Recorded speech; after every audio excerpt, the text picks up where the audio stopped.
Emergency. 74, this whole house exploded. Were there people inside the house? Yes, there are. They're probably dead. These are not images of an ordinary fire.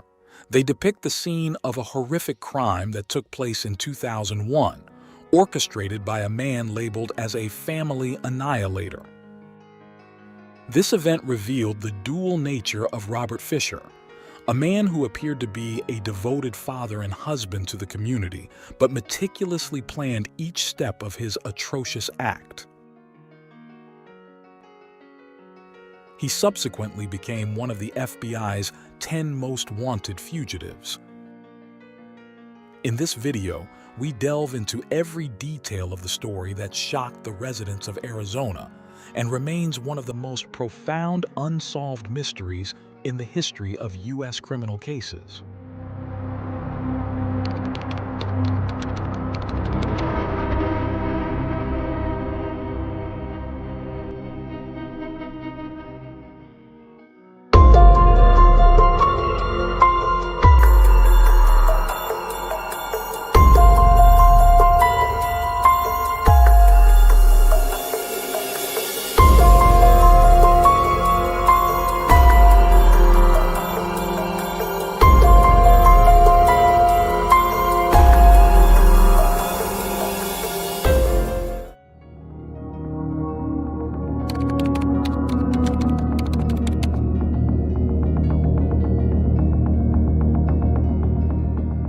Robert William Fisher was born on April 13, 1961, in Brooklyn, New York. His father, William Fisher, worked as a banker, while his mother, Jan Howell, was a homemaker. Robert was the eldest of 3 siblings, having 2 younger sisters with whom he shared a close bond, particularly with his youngest sister, with whom he was like best friends. In 1976, Robert faced a significant upheaval in his family when his parents divorced. His mother cited his father's controlling behavior as the primary reason for their separation. Unlike his sisters, Robert was deeply affected by the divorce. As the eldest, he had spent the most time with both parents together, making the split especially hard for him to understand and cope with. Fisher enlisted in the United States Navy and attempted to become part of the SEALs but was not successful. He was an avid outdoorsman, hunter, and fisherman. Eventually, in 1987, he met Mary Cooper, who would become the love of his life. They got married and Robert began working various jobs, although he did not have a specific career path. At one point, he worked as a firefighter but had to quit due to a back injury. He later trained in other fields, including surgical catheters, and ultimately became a respiratory therapist. After marrying Mary, they settled in Scottsdale, Arizona, buying a house for $80,000 to start their family. Mary Cooper was a devoted homemaker and deeply religious, sharing her faith with Robert. Both were raised in Christian households and were active members of their church community. In 1991, their first daughter, Brittany, was born, followed by their son, Bobby. The Fishers were a close-knit family, raising their children with strong Christian values. Mary was known to be extremely loving and dedicated to her children, who were bright and excelled in school and sports. Brittany, in particular, stood out for her academic achievements and involvement in activities like gymnastics and soccer. But Robert was described as a cruel and distant control freak toward his family. He and his wife often argued about sex and money, with Mary taking a job she referred to as a security fund to her friends. Fisher once turned a garden hose on Mary for speaking out of turn. He was embarrassed that his son Bobby didn't enjoy hunting or fishing, and once tried to teach him and his daughter Brittany to swim by throwing them off a boat. Fisher imposed strict rules at home, insisting that the walls be painted only white and allowing only a few pictures to be hung.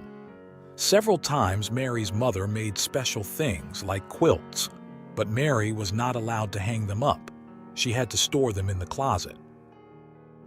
Despite these behaviors, Fisher tried to maintain an image as a devoted family man.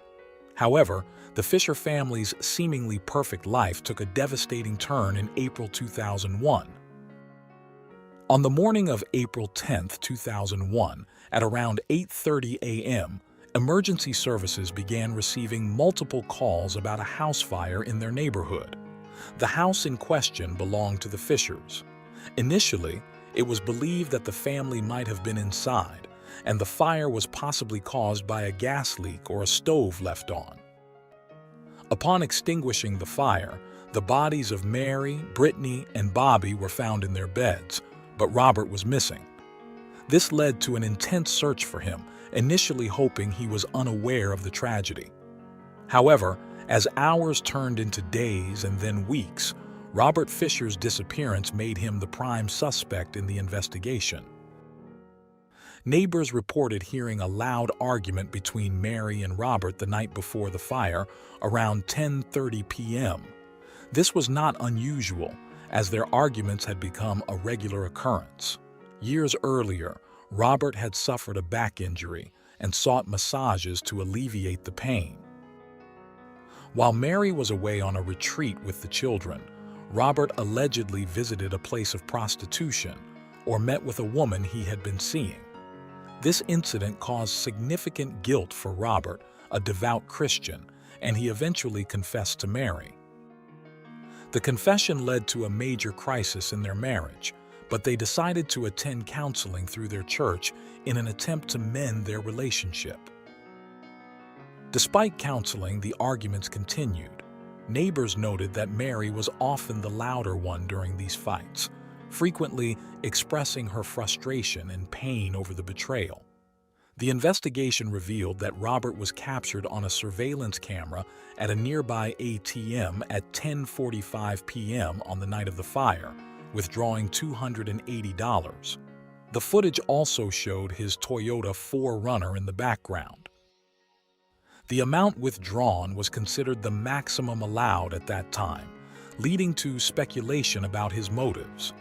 The discovery of this withdrawal, coupled with the violent nature of the crime scene, pointed towards Robert Fisher as the main suspect. Despite an extensive manhunt, Robert Fisher remains a fugitive, and his whereabouts are unknown. The tragic events left the Fisher family shattered, and the community continues to seek justice for Mary, Brittany, and Bobby. When the autopsies were performed on the charred bodies of Mary and her two children, they found that Mary had been injured in two ways. Her throat had been slashed, nearly decapitating her, and she had been shot in the head. The children's throats had also been cut, nearly decapitating them as well. This happened, they say, on the night the neighbors heard the argument. Many believe that the screams the neighbors heard were not from the fight itself, but from the actual moment of the murders. The bodies were found in the morning, about 10 hours after they had been killed, when the house exploded. How did the house explode? Investigators say that a gas line was left open in the house's oven. A lit candle was placed in the hallway, and over those 10 hours, as the house filled with gas, it eventually reached the candle, causing the explosion. Robert became the main suspect, especially because he disappeared after the incident and never reappeared, making it obvious to the police that he was involved. Many thought that with his knowledge as a firefighter and his work in mechanics, he believed there would be no evidence left to incriminate him. They assumed he might have planned to make it seem like he was also inside the house, and due to the fire's intensity, his body wouldn't be found. This, they thought, was his way of escaping the situation. But why would he murder his own family? There are many theories, but the most focused one in this case is that he didn't want to allow a divorce from Mary. As I mentioned earlier, Robert experienced his parents' divorce when he was very young, which hit him very hard. Friends who knew him said he often mentioned he would never let his children go through what he had endured. In the days leading up to the incident, Robert had been unfaithful to Mary, and although she forgave him once, he cheated again. Mary, realizing this, decided it was enough and sought a divorce. Some friends mentioned that just days before, Mary had explained her plans to divorce Robert and that she was determined to go through with it. This decision did not sit well with Robert, who didn't want his children to experience the trauma of divorce. This led him to act as he did, believing that if he couldn't have Mary and his children, no one else could. Regarding Robert's personality, many would think he was a normal man with a wonderful family life, but that wasn't the case. Over time, some of his peculiar behaviors became apparent. For instance, he had a strange and intense passion for hunting. Friends recounted that once, after killing an animal during a hunt, he smeared its blood all over his face and body in a bizarre manner. On another occasion, while fishing, he reportedly dived into the water with a knife in his mouth and began stabbing fish to catch them, which was quite unusual. Additionally, he struggled with the disappointment of not being able to join the firefighters or the U.S. Navy due to a back problem, which seemed to weigh heavily on him. Moreover, those who knew him more intimately spoke of his controlling nature. Mary had confided in her mother-in-law that Robert's controlling behavior made her feel very strange and uncomfortable. His mother acknowledged that she had divorced Robert's father for similar reasons, as he had been equally controlling. There were also reports of Robert being extremely harsh with his children, pushing them to share his passion for hunting and forcing them to learn about and handle firearms. These behaviors painted a picture of a man with deep-seated issues, ultimately leading to the tragic events that unfolded. On one occasion, while hunting, he approached a family having a picnic and fired shots into the air to scare them. Several years before his wife and children were murdered, Fisher shot a stray pit bull. He claimed that he shot it because it attacked his Labrador retriever, but police maintained that he orchestrated the encounter because he wanted to shoot the dog. Fisher had been an active participant in the Scottsdale Baptist Church's men's ministry, but, in contrast to Mary, had begun to withdraw from church activities a few months prior to the murders. According to some of Fisher's friends, Fisher spoke of committing suicide around 1998 when he despaired over the condition of his marriage. In 1998, the Fishers went to the senior pastor for marital counseling. Robert gradually distanced himself from the marriage counseling provided by the church, which contributed to the deterioration of his marriage. To many, they appeared to be a perfect family, especially in front of the church. Mary's father even believed for a long time that Robert was completely innocent because he was always so good with the kids and portrayed the image of a wonderful father. Mary never shared the troubles she faced in her marriage with her father. He couldn't comprehend that Robert could harm his wife and children, believing instead that Robert had been kidnapped. When the police presented evidence, Mary's father was in disbelief but began seeking justice for his daughter. Unfortunately, he passed away 2 years after the incident without seeing justice served. Further investigation revealed that Robert had multiple facets to his personality, suggesting a significant personality disorder. In some home videos, he is seen instructing his daughter to smile, smile more, be very happy, then act scared and pull her hair. His behavior is peculiar, and at one point, he orders Mary to turn off the camera, looking at her harshly. In another disturbing video, he has his children parade around with firearms, almost pointing one at Mary to make her turn off the camera. These clues led the police to consider Robert Fisher the sole person of interest, eventually placing him on the FBI's 10 Most Wanted list. By April 20th of the same year, several days after the incident, his Toyota truck was found in the National Forest where he was seen withdrawing money from an ATM. Near the passenger door, a large pile of human excrement was discovered, leading investigators to believe he was hiding in the area, possibly in one of the many caves. Reports of sightings began to surface, with one couple claiming they saw him walking along Young Road days before the truck was found. Some speculated he had hidden in a cave and perished, while others found it odd that his beloved dog, Blue, stayed by the truck for about 5 days without food or water. This led to confusion about why Robert left the dog there and whether it indicated anything about his state of mind or plans. On July 19th, an official arrest warrant was issued for Robert Fisher on charges of first-degree murder and arson.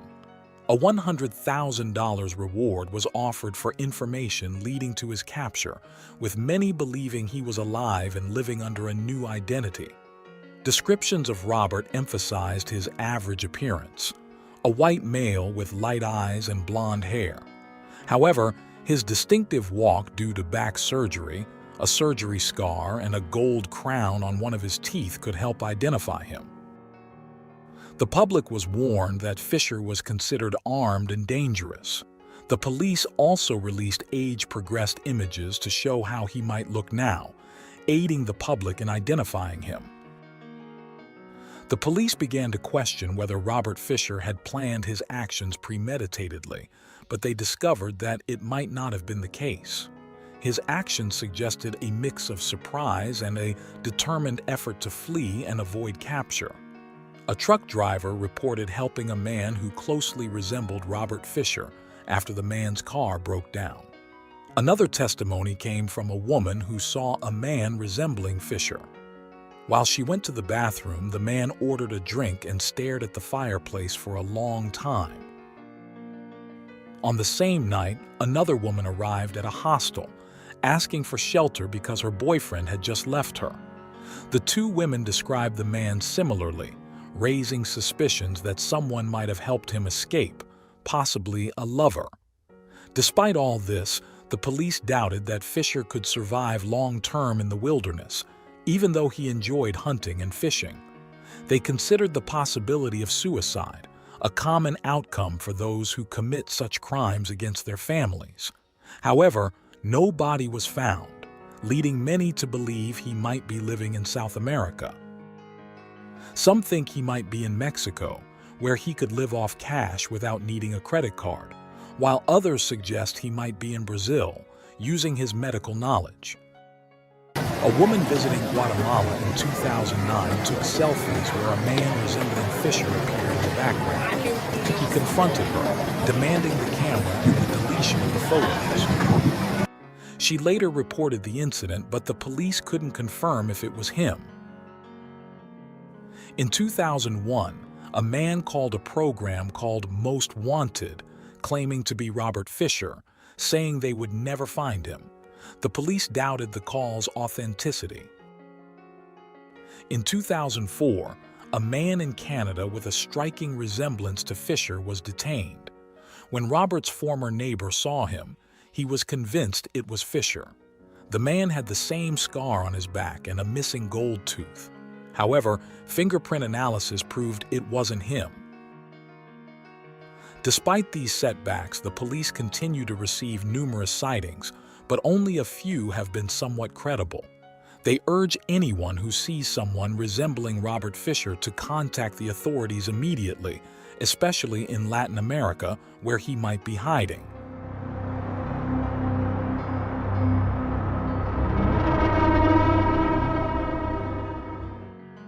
Thanks for tuning in to Unreal True Crime. If you're intrigued by mysteries from around the world, check out our new channel, Latin Crimes, where we dive into the gripping true crime stories of Latin America. Don't miss out. Subscribe now for more thrilling investigations. I stripped his clothes. I cut open his belly to see his guts. They're really pink. Sorry, that was morbid. Then I cut off his head. I gave him a Glasgow smile, but a Joker smile.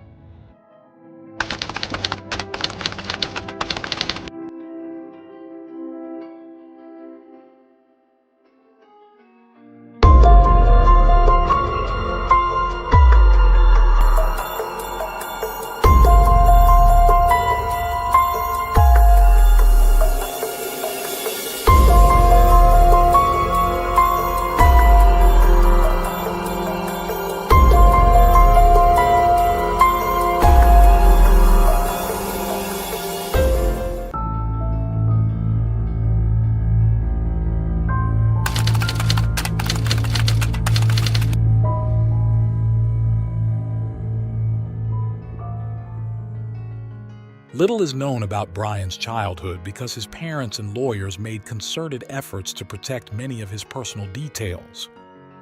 However, by piecing together information revealed during his 2023 trial, we can sketch a rough profile. Brian was born in 2002 and exhibited an early interest in death-related topics. He had a history of animal abuse and derived pleasure from watching particularly gory content. The timeless question in such cases is this: did exposure to morbid material shape his personality, or was he inherently inclined toward darkness, with violent videos and games simply amplifying his existing tendencies? As Brian reached secondary school, certain disorders became apparent. He experienced severe mood swings and often preferred isolation when his peers were socializing. He rarely attended parties and had a notably cynical attitude. At 15, a family doctor diagnosed him with depression after a series of consultations. A few years later, he complained of severe headaches, prompting a CT scan to rule out clots, tumors, or other abnormalities. The results were normal, but the migraines persisted, causing him ongoing distress. Despite his evident frustration with these medical treatments, Brian remained cooperative, often ending each consultation with a resigned, half-hearted smile. Psychotic disorders were ruled out, but other concerning behaviors emerged. A counselor, contacted by Brian's mother to help him cope with the death of an uncle, observed that Brian showed little empathy for the loss. He admitted he was tired of pretending to feel sad about things that didn't affect him. Over time, Brian's counselor noted his constant questioning of why hurting or stealing was wrong, indicating a disturbing lack of moral understanding.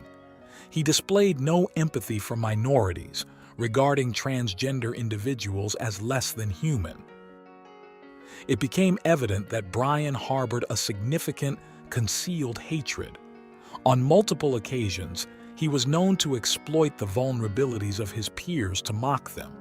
All these observations paint a troubling picture of Brian's mental and emotional state, despite his mother's persistent efforts to seek help for him. Before turning 18, Brian visited the Vocational Rehabilitation Division. The reason was that he claimed he couldn't comprehend how his decisions impacted his future or the lives of those around him. During this time, a third doctor met with him and asked about his future goals. Brian quickly listed his key influences: Adolf Hitler, Columbine shooters Eric Harris and Dylan Klebold, serial killer Ted Bundy, and former Soviet Premier Joseph Stalin. The doctor, unfazed, took notes and quickly diagnosed Brian with a low level of autism. She requested further tests to explore his darker thoughts. However, Brian soon found a job, and many of these tests were never conducted. Could these tests have predicted what Brian was about to do? That's a question that remains unanswered. Brian spent several months working various roles at a supermarket chain. One afternoon, he confided in a co-worker that he believed he had no friends and never would. The co-worker smiled and reassured him that everyone there was his friend. "They're only my friends out of pity," Brian replied before getting up and continuing with his tasks. In a way, his comment held some truth. Everyone around Brian felt a mix of concern and pity for him. Despite his outbursts of anger, he seemed to be in emotional pain and frequently sighed. Many saw him as a ticking time bomb, though no one expected what he would eventually do. From what has been revealed, Brian's mother was particularly worried about his well-being. She constantly sought out professionals who could help him and showed concern whenever someone spoke about him. However, after the incident, many agreed that it was in the privacy of his home where Brian's cries for help were no longer heard. Brian's parents admitted that at some point, talking about crimes became an uncontrollable obsession for him. Whether during dinners, family gatherings, or outings, Brian always found an excuse to bring up the topic. He would directly and unambiguously declare that he was planning to kill someone. But Brian's parents, either out of negligence or an inability to accept the truth, convinced themselves he was joking. They even tried to reassure each other, suggesting that Brian's obsession might be the precursor to a career as a forensic investigator or police officer. In their more optimistic moments, they envisioned their son solving crimes or conducting autopsies that would uncover mysteries. However, their optimism would falter when Brian sat in front of them, grinning from ear to ear, and casually discussed ways to dispose of a body. Though his words frightened them, Brian would quickly dismiss their fears by claiming he was merely showcasing his dark sense of humor. He would then head off to work, leaving his parents with a lingering chill. That chill grew more intense as other troubling signs emerged. In the last days of February 2021, Brian's mother felt a spontaneous sense of relief. For over a week, Brian hardly mentioned anything about murders or dismemberments. He seemed more talkative about everyday matters, asking about their work and showing interest in household affairs. He even appeared enthusiastic about his future. His mother recalled the doctor's words, suggesting that Brian's fascination with death might be a phase that would suddenly vanish. But Brian's father was not so convinced. He suspected this newfound calm might be the proverbial quiet before the storm. In hindsight, he wasn't wrong. The storm was just beginning. On the last day of February, Brian's father got into the car that Brian often borrowed and found a wallet under the seat. It was clear at first glance that the wallet didn't belong to any family member. His initial thought was that it might belong to one of Brian's friends or a girl he had dated, but he knew deep down that Brian didn't socialize much and didn't have an active romantic life. With trembling fingers, he opened the wallet and found a driver's license belonging to a man named Warren Barnes, nearly 70 years old. Why was it there? With his heart pounding and fear gripping him, he nervously confronted Brian, unsure of what chilling revelation might come next. Brian calmly explained that he had found the documents on the street. Noticing his father's paranoia, Brian even joked that if he had killed Warren, he wouldn't be so foolish as to leave incriminating evidence in the car. Oddly enough, this logic seemed to make sense to his father, who reluctantly accepted the explanation. But the uneasy peace lasted only a few hours. Later, Brian's mother found a red stain on the car upholstery. Once again, Brian laughed it off, claiming it was paint from a special effects course he had enrolled in. Desperate to believe him, his parents clung to his explanation, their minds racing with doubt and fear. Were they losing their grip on reality? Were they so afraid of their son becoming a monster that they saw signs where there were none? Did that make them worse monsters than their son? They felt guilty for suspecting the boy they had raised, who clearly needed help and seemed incapable of harming anyone. Their doubts made them feel ashamed. Despite this, Brian's mother couldn't shake her instinct that something was wrong. The next day, she took advantage of his absence to enter his room, later claiming she was just trying to tidy up. Whether that was true or she was searching for secrets waiting to be uncovered, she started looking around. After checking under the bed and in drawers, she opened Brian's closet and found a plastic container with bags inside. The bags emitted a nauseating odor that filled the room, making her stomach churn. As she cautiously approached, she noticed maggots crawling out of the seams, their writhing bodies a horrifying testament to the sinister contents within. Horrified and acting on instinct, she took the bags to the kitchen sink. Fighting back nausea, she opened them with a cloth. What she saw made her nearly faint. Barely able to stand, she made 3 calls. The first was to her husband, asking him to come home immediately. The second was to Brian, telling him to come home no matter what he was doing. They needed to talk. The third call took the most time. She dialed 911 and, through sobs, told the operator she had found a head in her 19-year-old son's closet.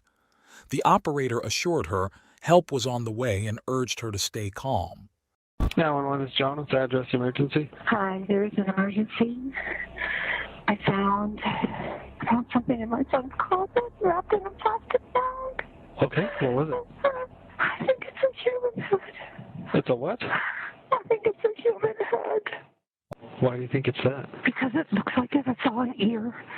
Is it bloody or does it like anything like that? Can you just come? Do I have to take a picture and send it to you? What's Can you the just address? come? Is your son there now? He just pulled up. We wanted to make sure he was here before we called.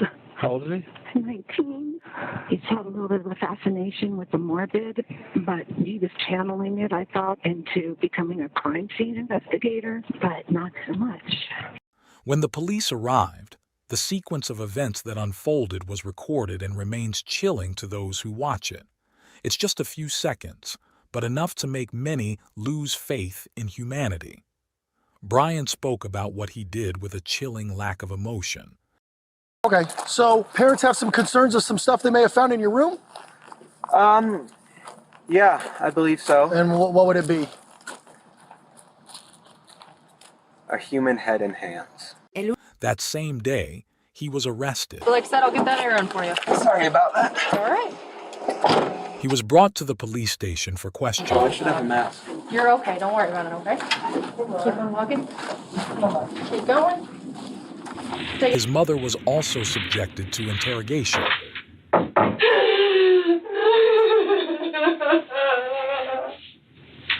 After some time, he began to reveal some horrific truths.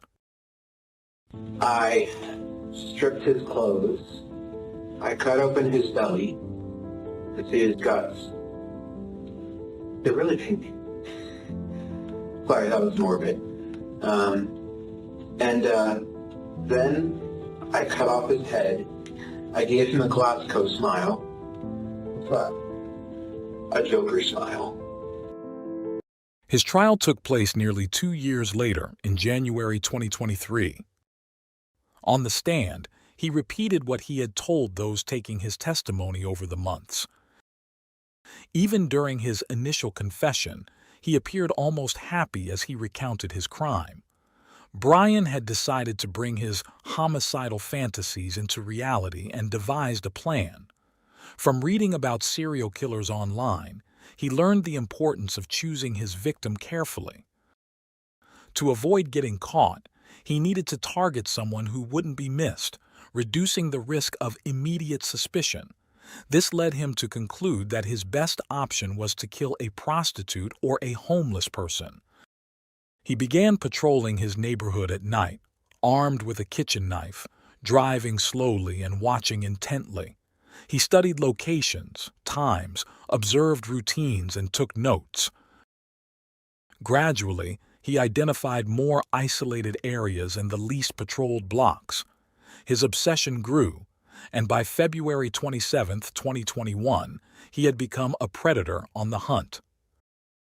That night, Brian found his target, a homeless man sleeping under a bridge near Crossview Avenue.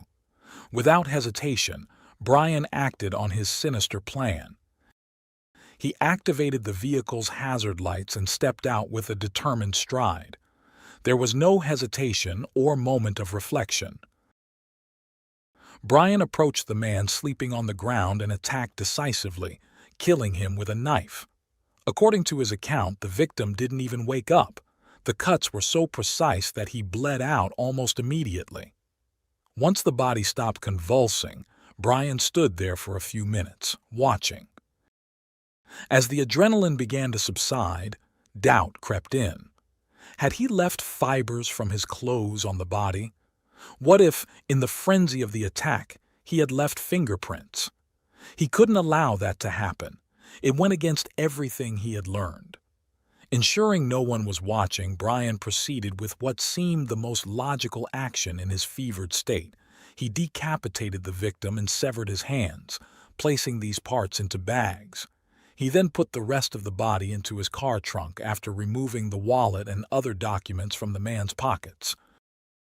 Brian attempted to sink the car in the Colorado River before returning home. It was early morning by then. He locked himself in his room, his heart still racing. The next day, his parents reported the car missing, and Brian acted as if nothing had happened. He even started showing more affection and connection with those around him, as previously mentioned. In the following days, Brian spent hours drawing maps, selecting locations to dispose of the incriminating bags. But he never got the chance. His mother discovered them first. Ultimately, things didn't go as Brian had planned. Moreover, Brian had chosen his victim poorly. Despite his assumption that the man's disappearance would go unnoticed, the reality was quite the opposite.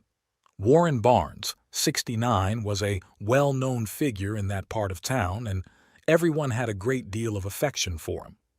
His disappearance was reported on February 28th by the owner of a bookstore on Crossview Avenue between 4th and 5th Streets.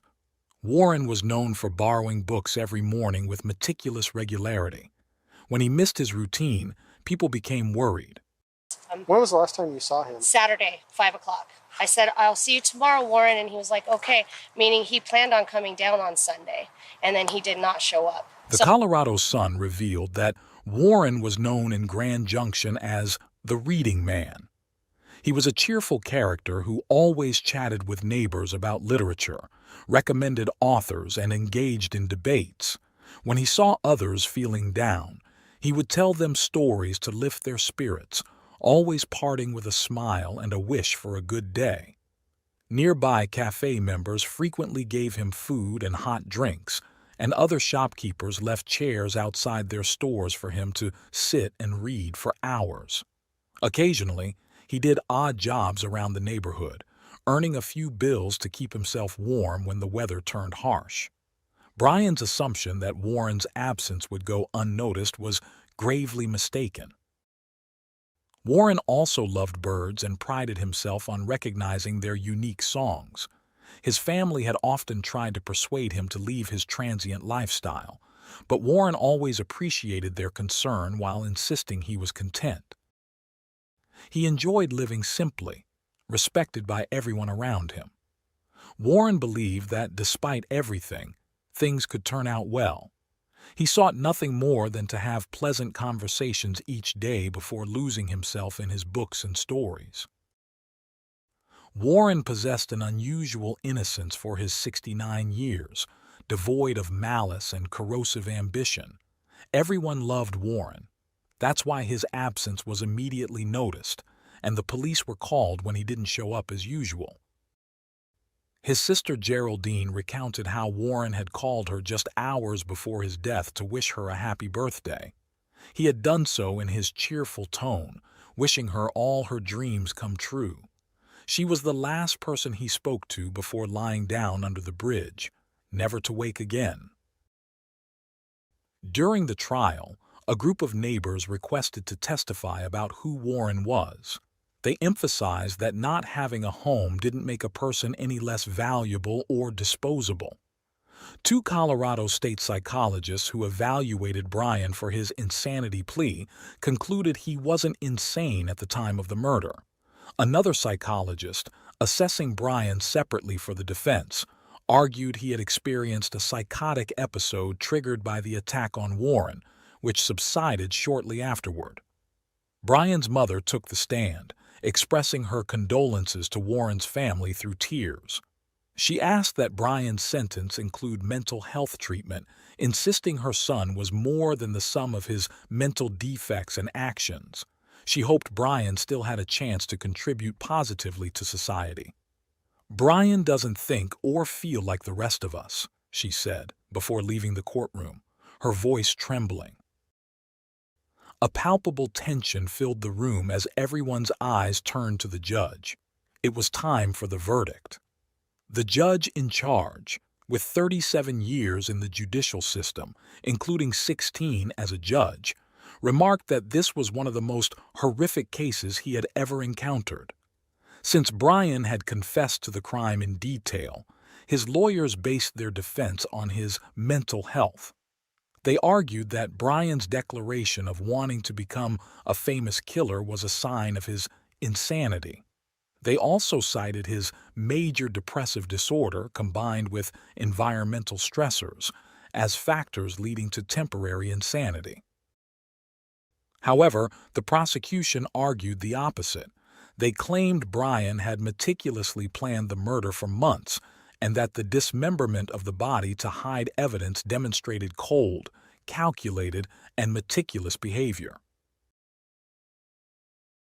On February 6, 2023, 20 days after the trial began, the judge delivered a clear decision: life imprisonment without the possibility of parole. Today, Brian is incarcerated at the Buena Vista Correctional Complex in Colorado. Mesa County Assistant District Attorney Trish Marr conveyed her sorrow over the brutal murder of Warren Barnes. She remarked, "Warren Barnes was taken from us in an incredibly violent manner. His friends, family, and the community deeply feel his absence. This case underscores the checks and balances of our criminal justice system. Justice was served when the jury delivered guilty verdicts, holding the defendant accountable for his atrocious crimes." Meanwhile, in November 2021, a monument was erected in Warren's memory near the main street of Grand Junction. Created by artist Tim Navin, the installation features a chair under the shade of a tree with a stack of books on the seat. Poetically, it serves as a fitting sanctuary.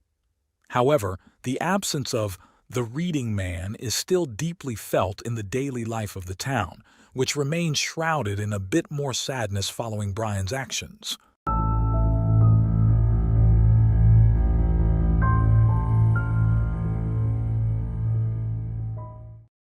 Thanks for tuning in to Unreal True Crime. If you're intrigued by mysteries from around the world, check out our new channel, Latin Crimes, where we dive into the gripping true crime stories of Latin America. Don't miss out. Subscribe now for more thrilling investigations.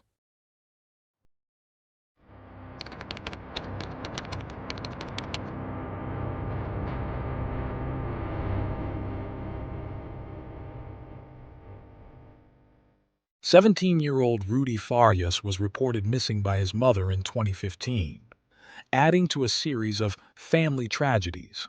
In 2011, Rudy witnessed his brother's death in a car accident, and in 2014, his father took his own life. When Rudy disappeared, it seemed like another misfortune had befallen the family.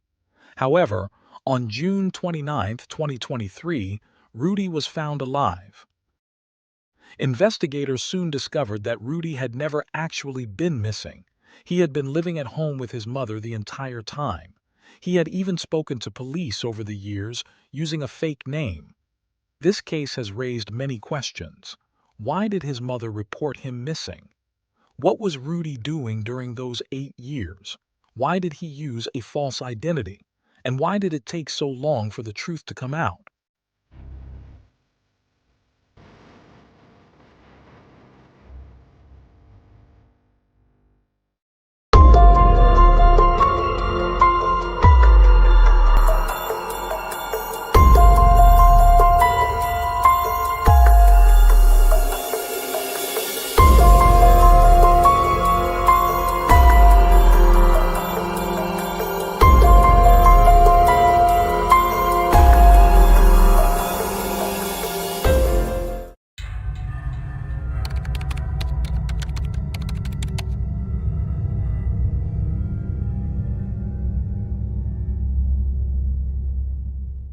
Rudolph Farias, known to everyone as Rudy, was born in Houston, Texas.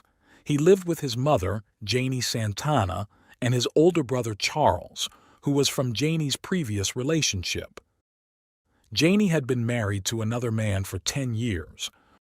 Rudy's father, also named Rudolph Farias, was a veteran officer from the Houston police who remained distant, having another family with 5 more children. For Rudy, his older brother was a crucial figure in his upbringing. Rudy once shared on Facebook how important Charles was to him. He recounted how, During his time at school, he was often teased for being small and skinny. But whenever things got tough, Charles would step in to defend and protect him. Charles was more than just a brother. He was Rudy's best friend and father figure.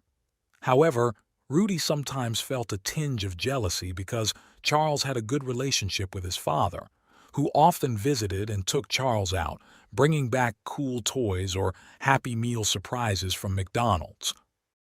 According to Rudy, Charles noticed his sadness and one day talked to him, acknowledging Rudy's hurt over not seeing his father. Charles promised he would always be there for Rudy and never abandon him. The brothers grew up inseparable, relying on each other under the strict and unstable supervision of their mother, Janie. To explain Janie's instability, judicial records show she had used at least 5 different surnames over the years, including Diaz, Rodriguez, Farias, and Ortega. The records also indicate that Jenny had been married several times, with at least one marriage annulled because one of her ex-partners claimed she was married to 2 other people simultaneously. She also had a history of minor criminal offenses, such as public disorder on November 22, 1994, inappropriate conduct with a loaded firearm in 1996, and driving without a license with a minor presumed to be Rudy in 2020. Additionally, she had been arrested for speeding and driving under the influence. Janie also created social media accounts on platforms like TikTok and Facebook, using photos that were not hers. According to different sources, Janie once stole pictures of a country singer to use on a fake profile. Despite the tumultuous household, there was always pride for the eldest son, Charles. He benefited from his father's financial support but remained humble and down to earth. Charles was an excellent brother, son, and student. He graduated from high school in 2007 and was accepted into the U.S. Marine Corps, with training set to begin on March 21, 2011. At 21, Charles dreamed of serving his country, but his life was tragically cut short in a motorcycle accident on February 13, 2011. Charles's sudden and tragic death profoundly impacted the family. Rudy, who was 13 at the time, expressed his grief on Facebook, detailing the events of that fateful day. He recounted how they woke up together that morning, and Charles asked Rudy to help him get the motorcycle out of the garage. After preparing, Charles left to meet friends, marking the last time Rudy saw his brother alive. A family friend called later that day to inform them that Charles had been in an accident and his body was lying on the pavement. Rudy and Janie rushed to the scene. Rudy recalled that at first he couldn't see his brother. Then he saw his mother on the ground, holding Charles and pleading with God to bring her son back. Rudy described how he froze, staring at his brother lifeless on the ground. This state of shock stayed with him for a long time. He told his loved ones that he found it difficult to even say the word death. He preferred to think that his brother had fallen asleep forever and often said he would soon meet Charles in heaven. At Charles's military funeral, Rudy delivered an emotional speech expressing how much he would miss his brother, who was the closest thing he had to a father. He shared that Charles taught him many things, but not how to live without him. The following years were tough for Janie and Rudy. The void left by Charles was a heavy burden to bear. Rudy began experiencing recurrent episodes of post-traumatic stress and depression. He even started self-harming, scratching his wrists with sharp objects like aluminum cans. On August 19, 2014, 3 years after his brother's death, Rudy received news that his father, aged 51, had also died tragically. The lifeless body of Rudy's father was found in his uniform inside his patrol car. He had parked in a secluded area outside Houston, where he decided to take his own life using his service weapon. The police report on the incident revealed that shortly before, he had been relieved of his duties pending an internal affairs investigation. Rudolph had been with the Houston Police Department since May 1993. A police spokesperson detailed that Rudolph was placed on administrative leave pending the investigation into criminal conduct allegations. The suspension meant he had no police duties and was assigned closely supervised desk work with little to no public contact. It is noteworthy that Rudolph was one of 4 officers under investigation for manipulating speeding tickets issued by the Houston Police Department's Traffic Enforcement Unit. There were instances, for example, of tickets being issued at the same time in different locations hundreds of miles apart. There were also questionable tickets issued late at night. Police sources explained that the motive behind these irregularities was to commit fraud to earn overtime pay. Records show that Rudolph earned $158,000 in overtime since 2012. Although Rudolph was an absent figure, his death affected Rudy, who once again expressed his feelings on Facebook. He thanked those who sent condolences for his father, even though he had never known him. Rudy acknowledged feeling pain because his father's death permanently closed any possibility of a father-son relationship. He confessed that he never expected to feel anything for his father, but in the end, he experienced pain, sadness, lethargy, and other confusing emotions. Amid the emotional turmoil, on March 6, 2015, Rudy left his house around 6 p.m. to walk his 2 dogs in northwest Houston. A few hours later, one of the dogs returned home. The second dog came back the next morning, according to a police report. On March 7, 2015, Rudy's mother reported him missing. A missing persons flyer from that year noted that Rudy had been diagnosed with post-traumatic stress disorder, depression, and anxiety, and that he might have stopped taking his prescribed medication. The flyer described Rudy as having suffered a leg injury that caused a slight limp. Rudy's cousin told the New York Post that although Rudy was 17, his mental age was around 10. Some of Rudy's family speculated that he might have been kidnapped and sold into a human trafficking ring. 2 years after his disappearance in May 2017, authorities put up a billboard in North Houston to draw attention from local residents in hopes that someone might provide clues to find him. On March 22, 2015, a GoFundMe campaign was launched to help Janie in her search for her son, Rudy. At the time, she claimed Rudy had physical and mental disabilities. The campaign raised $2,025. In 2017, Janie told a news channel that detectives had informed her Rudy might have been kidnapped and sold to human traffickers. However, the case grew more perplexing as sightings of Rudy were reported between 2018 and 2022. In 2018, another of Rudy's cousins called Houston Police, saying she had seen Rudy at Janie's house. However, when officers arrived, they found no sign of him. She also mentioned that her grandmother often said she talked to Rudy, but as she was elderly, her claims were not taken seriously. The grandmother insisted that Rudy walked around the house.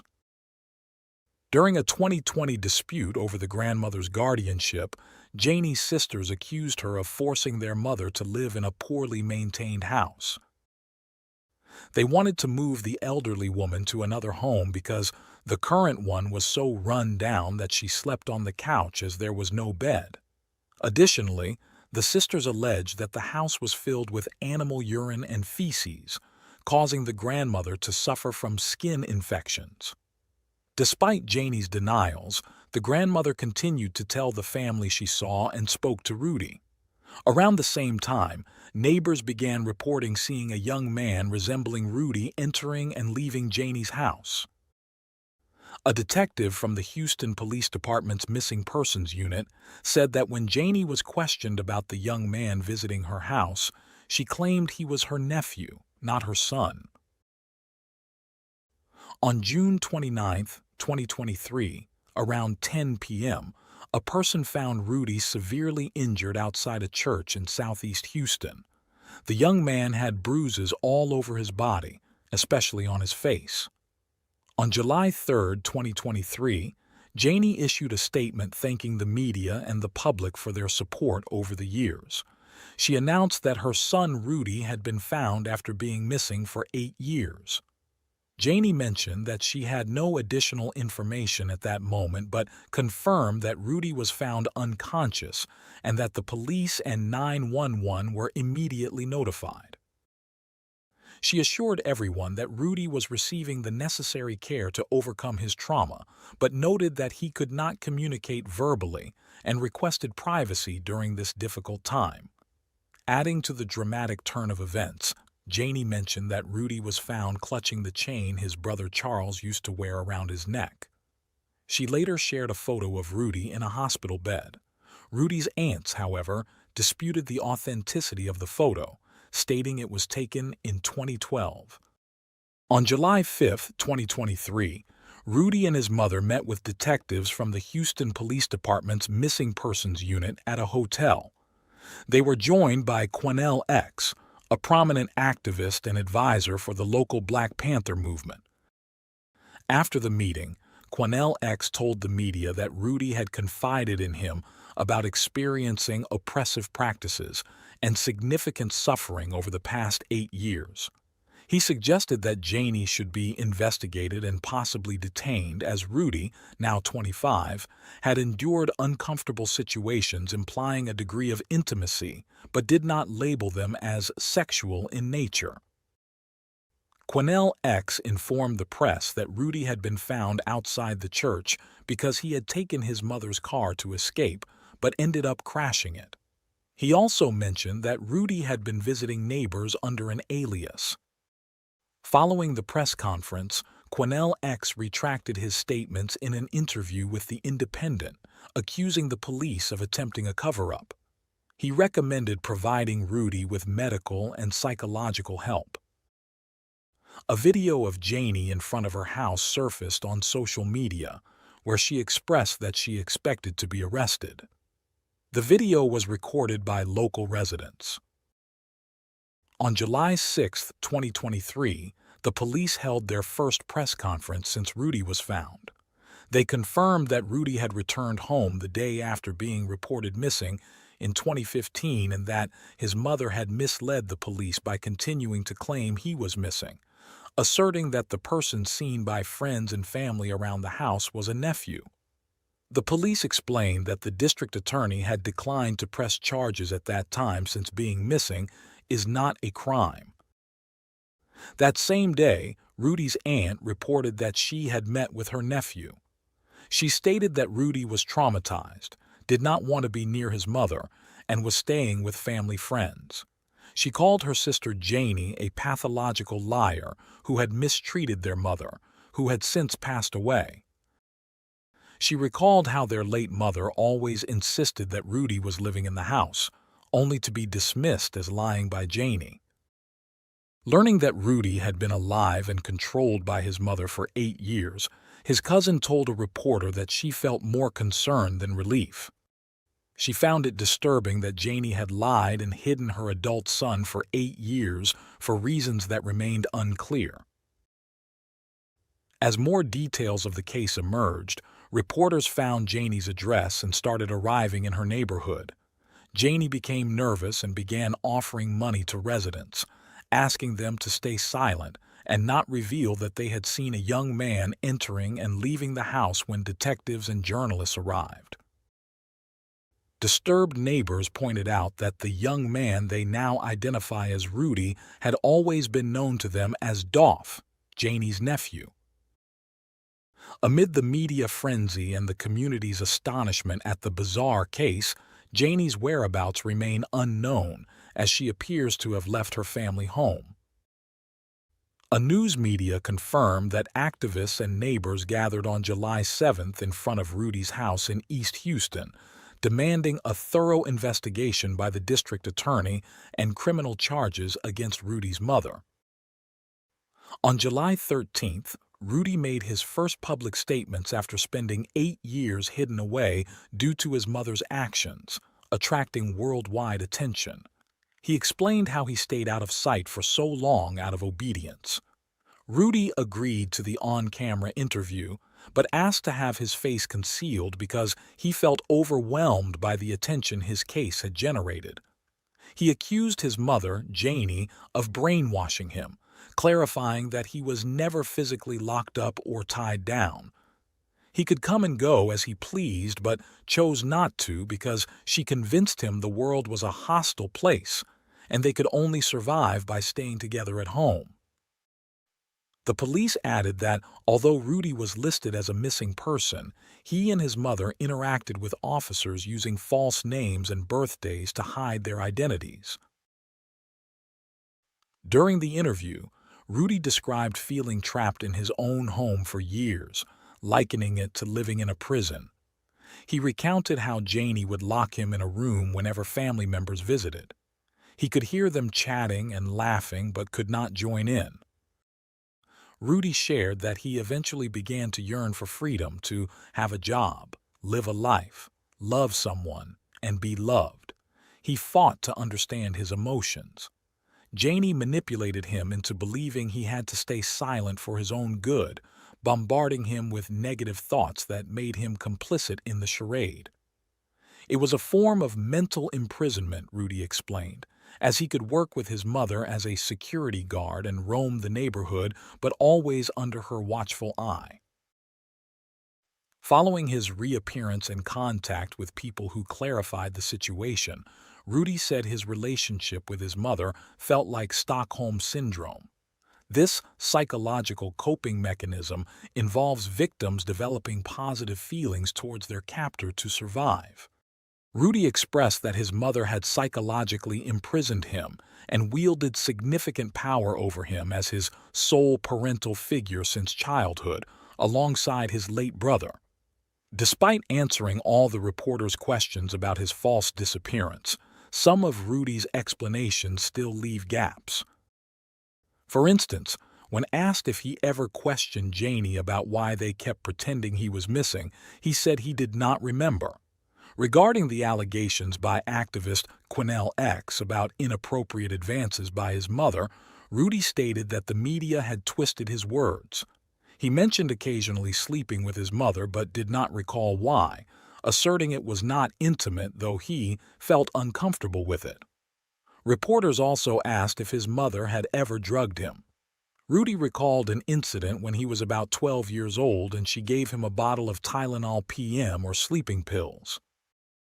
According to Rudy, his mother forced him to go to the hospital, making him pretend he was sick from an overdose. He couldn't remember why she did this, but suggested it might have been because she had something to do at school. He added that around the time of his supposed disappearance, he didn't know how to handle his emotions, especially since it happened right after his brother, Charles, passed away. When asked if his mother wanted him to take on a husband-like role at home, he said yes, but only in terms of shared responsibilities, like cooking and cleaning, with nothing romantic or intimate involved. Rudy told the reporters that he finally decided to leave home because he wanted to end the life he was living, where his mother kept him hidden, manipulated him, and made him believe the outside world was dangerous. When asked what message he would send to his mother if she saw the interview, Rudy replied that he wanted her to leave him alone and let him live his life and be happy. Throughout the interview, Rudy's tone was marked by anxiety and distress. In response to Rudy's shocking and unexpected revelations, his Aunt Pauline spoke to the media, expressing her deep concern for her nephew and noting that Rudy was still scared. Janie's whereabouts remain unknown, but it's possible she will face legal action from GoFundMe for benefiting from the false disappearance story. The fundraising platform stated that she had been permanently banned from GoFundMe and future beneficiary opportunities after the scam came to light.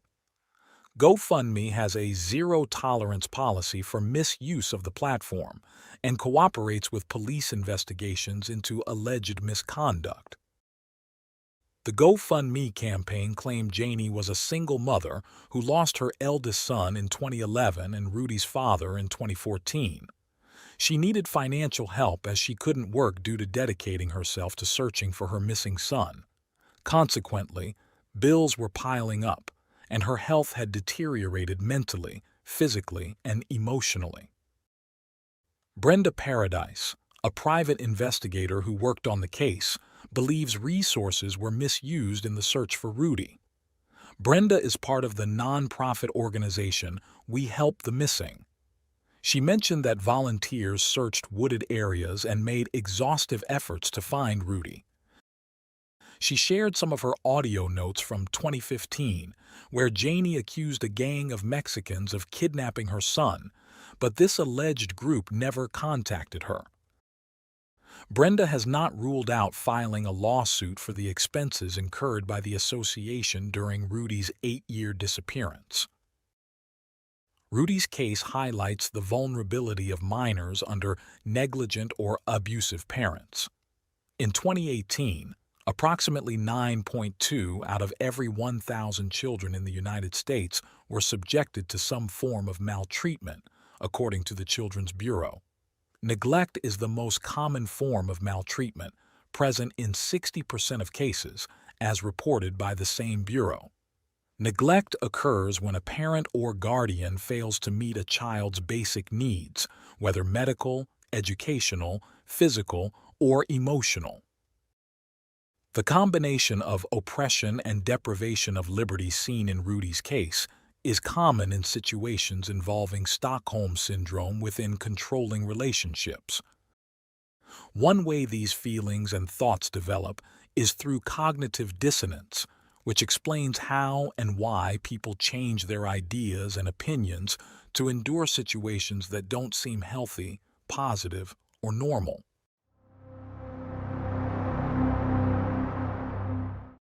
Thanks for tuning in to Unreal True Crime. If you're intrigued by mysteries from around the world, check out our new channel, Latin Crimes, where we dive into the gripping true crime stories of Latin America. Don't miss out. Subscribe now for more thrilling investigations.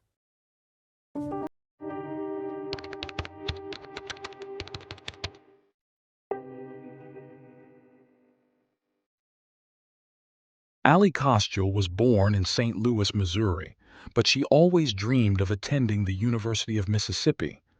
When she finally got this opportunity, she felt like her life had reached its peak. However, things took a dark turn. Investigators noted that no clues or evidence could have alerted Allie's friends before her life was tragically cut short on that fateful July afternoon. Detectives arriving at the crime scene were baffled by how someone could commit such an act against a well-behaved, easygoing student. Their attention quickly turned to their prime suspect, another student with a hidden agenda that no one could have anticipated.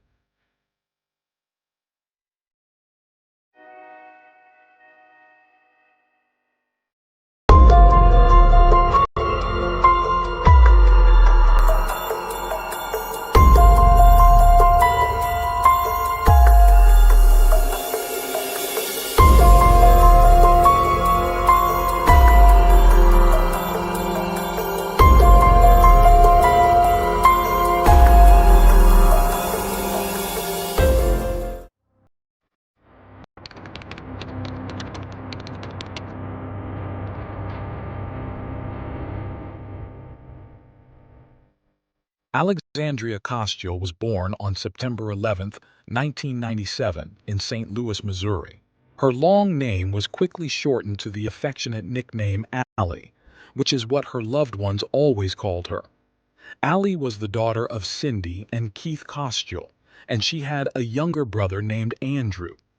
From an early age, Allie showed a strong sense of responsibility towards her studies, coupled with her athletic talents. These attributes helped her excel as a standout student at high school. In addition to her academic success, Allie was an active cheerleader, part of the track and field team, the golf team, and a member of the National Honor Society. Her adventurous spirit also led her to volunteer in Peru and Africa, where she taught English to young children. Cindy and Keith were extremely proud of their daughter, as Allie's affection and light touched everyone around her. She loved animals and children, often working as a babysitter to earn some money, and her caring nature made her a favorite among families. Allie also enjoyed dog walking and was an enthusiast of yoga and half-marathon running. Her spiritual nature and constant smile made her approachable to everyone. During this period of her life, she formed a deep bond with Maddie Norris. The two became inseparable, sharing dreams and secrets in a way that felt like they had known each other in previous lives. Their friendship was more like a sisterhood, leading to many shared adventures. After graduating in 2016, Allie enrolled at the University of Mississippi to study business administration. She was thrilled to be part of an institution rich in tradition, history, and football. Her parents witnessed the excitement and joy this new chapter brought to her life. Allie also dreamed of meeting a charming Southern boy with whom she could one day start a family. Despite the distance, her friendship with Maddie remained as strong as ever. It was no surprise to her loved ones that Allie thrived not only academically but also socially. She quickly made new, meaningful friendships, including one with Elizabeth, whom she met at a campus party. They shared several common interests, which solidified their close bond. Among the new people in her life, one stood out as particularly special to Allie, driven by her innocent romantic aspirations. She set her sights on Brandon Thiesfeld, a young man just a year older than her from Fort Worth, Texas. Brandon was the son of Daniel Thiesfeld, a medical professional. Brandon enjoyed an idyllic childhood filled with love and all the comforts any child could wish for. Raised in a good Christian family, he had ample opportunities for outdoor activities like hunting and fishing in the vast Texan landscape. As he grew older, he also shone as a football player at his school. Like Allie, Brandon was a student at the University of Mississippi's business school. They shared mutual acquaintances and even attended some classes together. However, Brandon's temperament was quite different from Allie's. But as the saying goes, opposites attract. According to local records, Brandon was arrested in April 2017 for public intoxication and possessing a fake ID. This wasn't his only brush with the law. He was involved in another incident, though the Oxford Police Department later confirmed that the records of this case were expunged and sealed. Despite these isolated incidents and the generally good conduct Brandon displayed, there was someone who did not find him particularly likable and had reasons for such a perception. Rex Ravita, another student who lived in a dormitory across the hall from Brandon during their freshman year, frequently encountered him. Rex found Brandon's behavior objectionable, considering him a spoiled daddy's boy. According to Rex, Brandon often boasted about his father's wealth and how it could get him out of any trouble, which Rex found particularly annoying. Additionally, Rex had noticed another particularly unpleasant trait in Brandon. He often treated women in a degrading manner. One night when Allie and Brandon crossed paths at a local bar, she felt an immediate attraction. It didn't take long for them to start dating occasionally, though Allie wished they spent more time together. She often brought him along as her date to most of her parties. However, to almost everyone observing their developing relationship, it was clear that Brandon wasn't as enamored with Allie as she was with him. Despite this, Allie seemed blinded by her initial impression and Brandon's good looks, never seeing through the facade. The evident disinterest from Brandon and his flaws, which were apparent to everyone else, went unnoticed by Allie. She was convinced she had found her dream man and envisioned a future with a home and family. As weeks and months passed, their relationship grew complicated.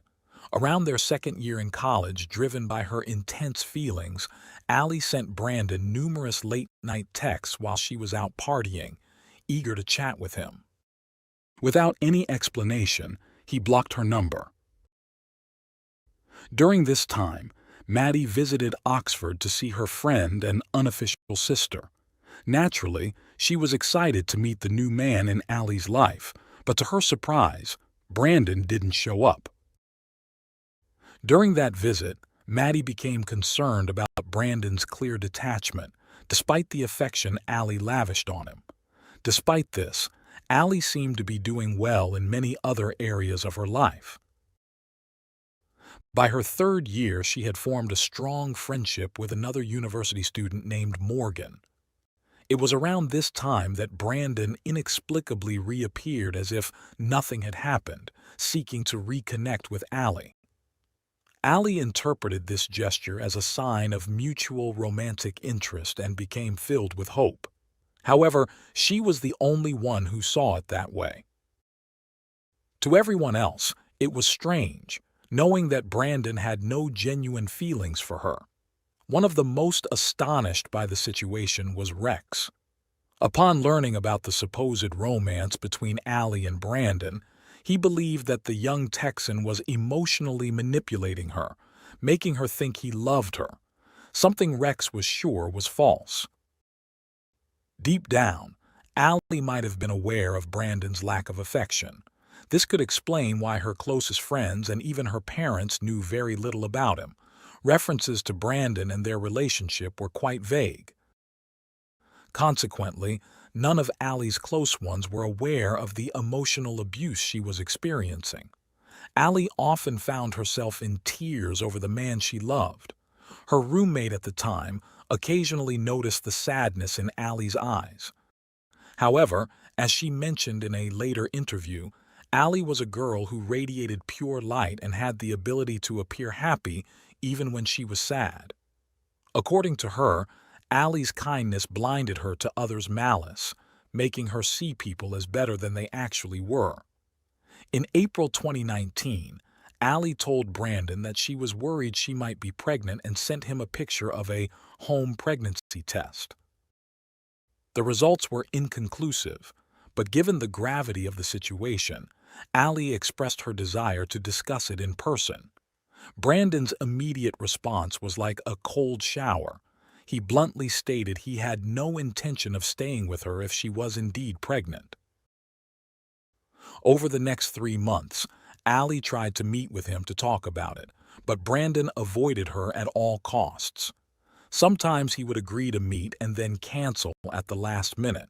Other times, he simply wouldn't show up and offered no explanation afterward. Amid this emotional roller coaster, Allie continued with her life, hoping the situation would improve, and only communicated with Brandon electronically. Unbeknownst to her, Brandon was spending long hours trying to find a solution to what he saw as a major problem. He spent days researching online about medications and clinics for terminating a pregnancy. Unsatisfied with these options, he even considered more extreme scenarios, looking up how to use a weapon and hide a crime. In the midst of the uncertainty about their relationship status, the vacation period arrived. Allie decided not to travel back home to Missouri. Given that she was in her final year and had high academic ambitions, she chose to stay at the university in July to attend a summer course. Additionally, she was teaching fitness classes at the time, which motivated her to sacrifice her break to earn extra money for her expenses. However, Cindy and Keith were not willing to miss the opportunity to be with their daughter. They informed her that they would come to visit. Allie was overjoyed at the news. Once her parents arrived at her apartment, the three of them had the most wonderful days together.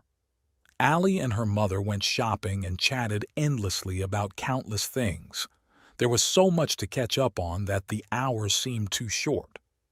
Knowing Allie's love for the sea and the beach, Cindy gifted her several new items, all with a marine theme, to reflect her interests in her home. Allie, in turn, repeatedly asked her mother to cook her favorite dishes. When it was time to say goodbye in mid-July 2019, Allie wished her parents could stay for at least one more day. As Cindy and Keith headed back home, they comforted themselves with the thought that their next reunion was just around the corner and they just needed to be patient. Shortly after, Brandon contacted Allie via text message.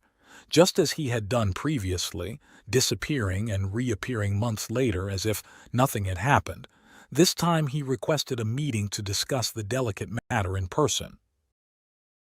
On Friday, July 19, 2019, back in St. Louis, Cindy called her daughter to confirm everything was all right. True to her word, Allie went to a bar that night. A while later, surveillance cameras captured her leaving the place, wearing a white shirt and blue shorts, with her head down, seemingly texting.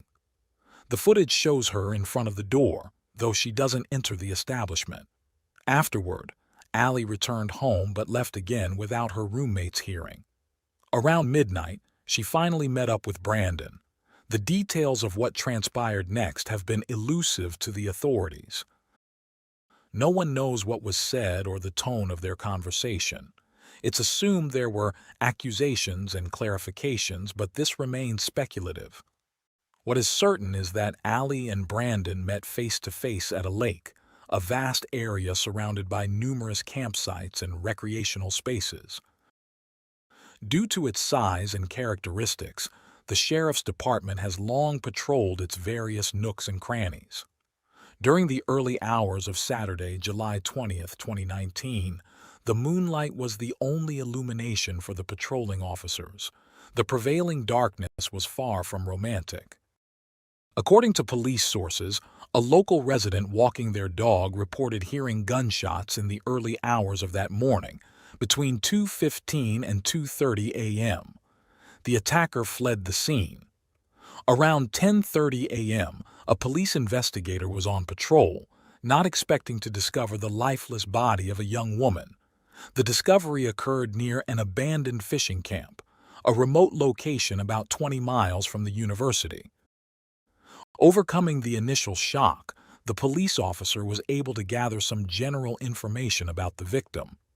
This experience marked a significant turning point in his career.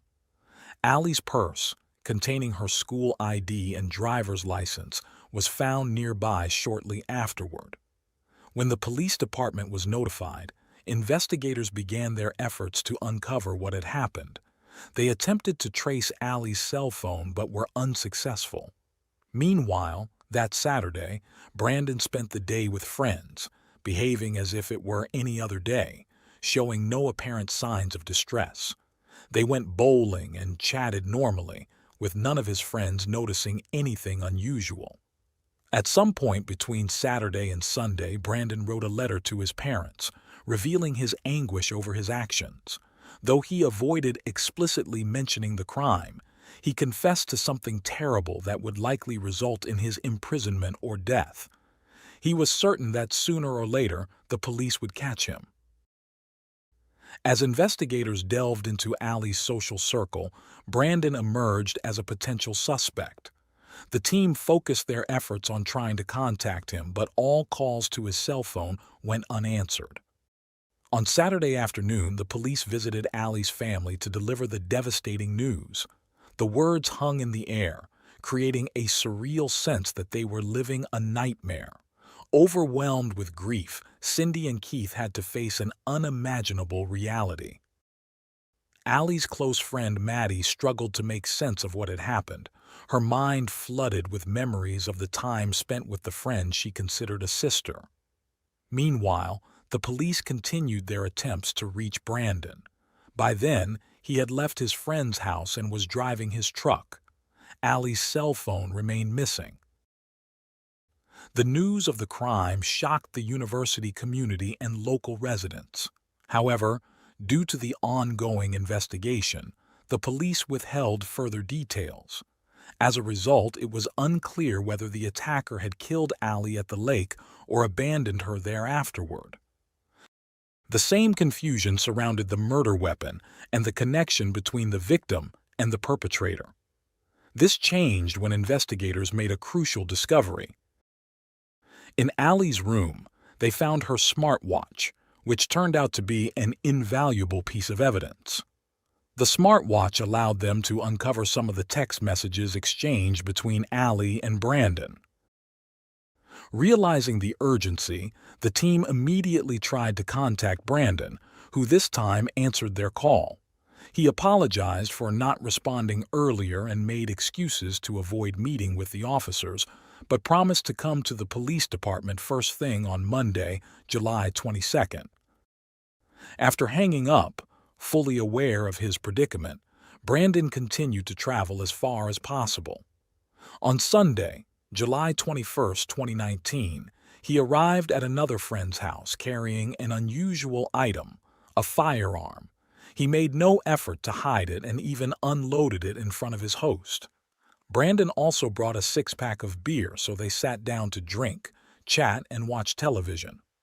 The next morning, he left without attending the scheduled meeting at the police department, thus becoming a fugitive. Detectives obtained an arrest warrant and began tracking Brandon's phone. Having left Mississippi, Brandon's location was soon identified as Memphis, Tennessee. Authorities issued an alert for his truck, which had a distinctive license plate. It didn't take long for the Memphis Fugitive Task Force to get a positive result. About an hour and a half later, the prime suspect, wearing a blood-stained shirt, was apprehended outside a gas station in the southwest part of the state. The operation involved at least 12 officers and 7 police patrols. Inside the vehicle, they found a firearm matching the one used in Allie's murder. Mississippi investigators were promptly notified. They headed north to pick up Brandon. Upon arrival, he found Brandon calm. He read him his rights and then transported the suspect back to Mississippi in custody. Once they reached the station, Brandon recounted his activities during the weekend of the crime, revealing that he had been roaming around Oxford from Friday to Saturday. Beyond that information, Brandon remained steadfast in his right to remain silent, refusing to provide further details to the investigators. He was detained at the county jail, and his family soon hired an attorney to handle his defense. In a statement, Brandon's father insisted that his son was not involved in the incident. He urged everyone to presume Brandon's innocence, confident that the ongoing investigation would reveal what he believed to be the truth. However, he was unprepared for what was to come. The first blow came when a university spokesperson confirmed that Brandon was suspended from the institution. Meanwhile, Allie's autopsy revealed that she was not pregnant at the time of her death, but this information was not shared with the media. Allie's funeral took place on Saturday, July 27, 2019. Friends, family, and community members left flowers and condolence notes. Despite their indescribable grief, they felt fortunate to have known such a vibrant and luminous young woman. In August of that year, Brandon was charged with first-degree murder. If found guilty, he could face the death penalty. His name made headlines. When Rex heard the news, he was initially shocked, but soon, everything seemed to make sense. He recalled all the rude and contemptuous comments Brandon had made about various women. For the prosecutors, the case became a textbook example of ignored warning signs in relationships that can lead to tragic endings. They believed that Allie's death could have been prevented. As the search for evidence continued, investigators discovered the letter Brandon had written during that weekend while searching his apartment. The COVID-19 pandemic delayed the start of the judicial process, requiring extra patience from Allie's friends and family. However, the investigators used this time to continue their work, sifting through hundreds of text messages between Allie and Brandon, a daunting task. Meanwhile, the prosecutors continued to build their case, gradually uncovering the details of an unequal love story. A series of facts, previously unknown to those close to the university student, came to light. When the case was finally presented to a grand jury in mid-2021, the evidence included photographs of the gun and bullet casings, as well as the letter. To the prosecutors, this letter was clearly a confession. However, the defense presented a completely different perspective. As Brandon pleaded not guilty, his lawyer argued that the letter was merely a farewell note, as Brandon had contemplated taking his own life at that time. To support this claim, the defense mentioned that Brandon himself had stated he was holding the gun to his head when he suddenly fainted. It was during this moment that the courtroom learned from Allie's autopsy report that she was not pregnant and had no evidence of ever having been pregnant. The revelation caused an unmistakable shock. The trial proceeded until, unexpectedly, in August 2021, just a week before the sentencing, Brandon chose to admit his responsibility for the crime. He and his legal team reached a plea agreement with the prosecution to avoid the death penalty. Instead, he received a life sentence without the possibility of parole. During the sentencing hearing, Brandon addressed Allie's family, apologizing for the immense pain he caused by taking their daughter's life. He acknowledged that his actions had permanently altered the lives of the Kostiel family and his own. He expressed a desire to turn back time and undo his actions, but knowing that was impossible, he sought forgiveness from God and hoped that one day they might find it in their hearts to forgive him. Following Brandon's statement, the victim impact statement was read aloud in court, delivered by Cindy, Allie's mother. In her letter, she expressed regret for not being able to keep her daughter away from Brandon, whom she described in stark terms as a monstrous, heartless, scheming, ungrateful, sinister, violent, and corrupt individual. Cindy also added that Brandon had every opportunity to do good in the world, but chose to do evil. Because of that choice, he would spend every day of the rest of his life in prison. She reminded everyone that it was an atrocious act he committed against a sweet soul like Allie, and predicted that every time the cell door slammed shut, it would be a reminder of what he did and the life he took. Those who knew Allie hold on to the certainty that the actions of her attacker will never extinguish the sweet light she brought into the world.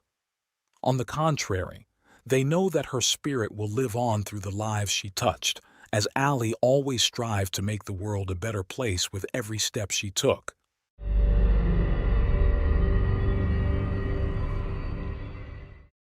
Thanks for tuning in to Unreal True Crime. If you're intrigued by mysteries from around the world, check out our new channel, Latin Crimes, where we dive into the gripping true crime stories of Latin America. Don't miss out. Subscribe now for more thrilling investigations.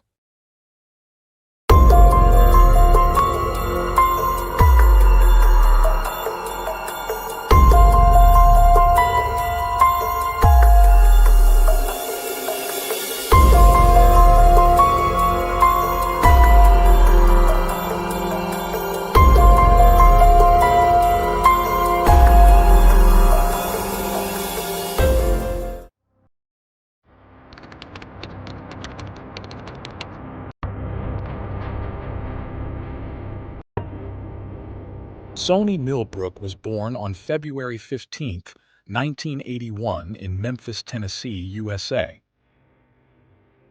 She was the daughter of Christine Millbrook Bennett and had 2 sisters and 3 brothers, along with a large extended family. This close-knit environment allowed her to forge a special bond with her cousin Jenny. As she entered her teenage years, Sony became a popular student at her high school. In 1998, at just 17 years old and in the 8th grade, she met a man in his 20s named Lakeith Moody, with whom she soon began a relationship. Unfortunately, Lakeith was abusive, and his violent behavior left visible marks on Sony's body. Despite their tumultuous relationship, they had 4 children together, 3 girls and a boy named after his father. In 1999, Sony's mother noticed a bruise on her daughter's chest, which Sony tearfully admitted was caused by Lakeith. One of her friends also observed injuries, but Sony refused to report him. Lakeith was controlling and often tried to isolate her from friends and family. That same year, Sony moved into an apartment in the Fraser neighborhood of Memphis. One day, the apartment management notified her of a disturbance at her home.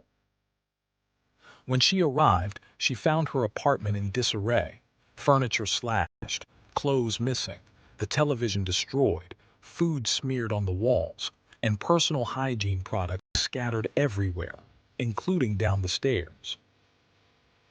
Written on the mirror in red nail polish was the message, "Kiki loves you," Kiki being Lakeith's nickname. On October 31, 2000, Sony, her cousin Pamela, and Lakeith were at a bar called Mirage.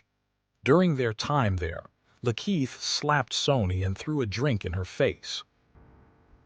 Sony and Pamela left the bar and sat in the car where, according to Pamela, Sony was shaking and trembling.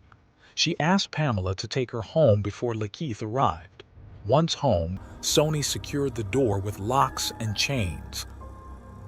An hour later, Lakeith arrived, yelling and banging on the door. Pamela only managed to get Lakeith to leave when she threatened to call the police. Once Sony calmed down, her cousin left her alone at home. However, later that evening, Pamela received a call informing her that Sony was in the hospital. Somehow, Lakeith had gained entry to the house.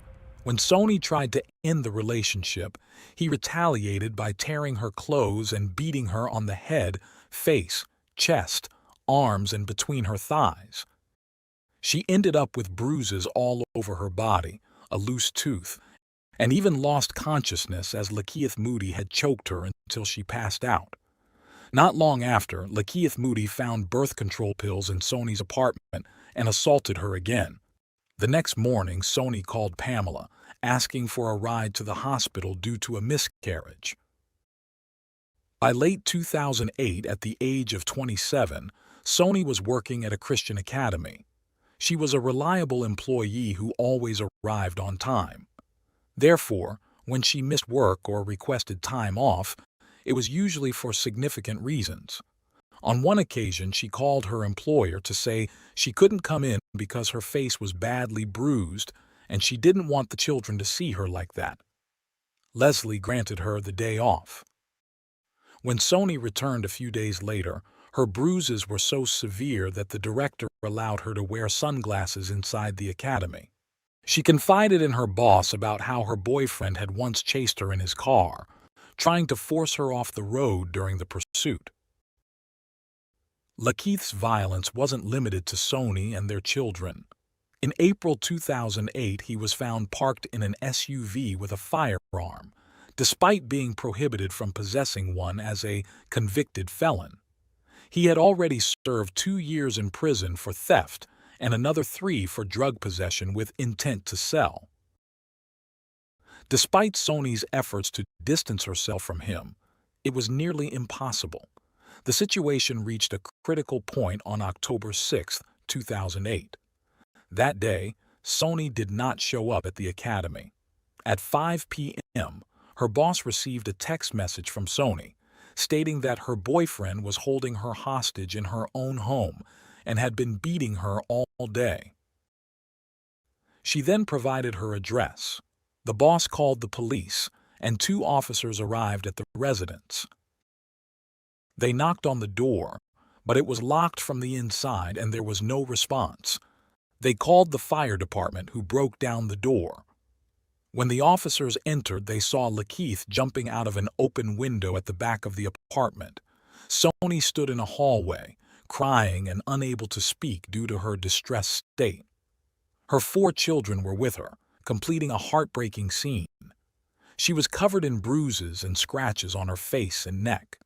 Once she calmed down, Sony explained what had happened. She and Lakeith had started arguing and he refused to let her leave the house.